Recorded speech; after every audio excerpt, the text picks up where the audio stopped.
ก็เลินก้าวขึ้นก็ดังแล้ว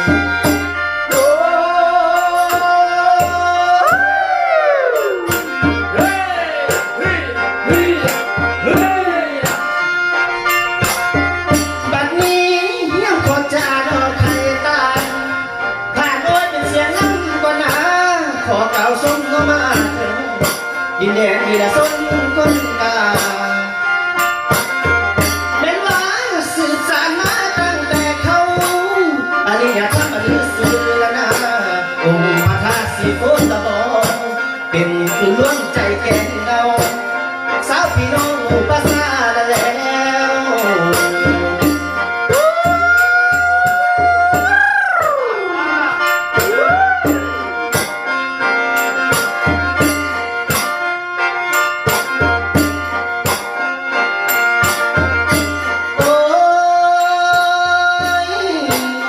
อยู่ในเขตลุ่มฟ้า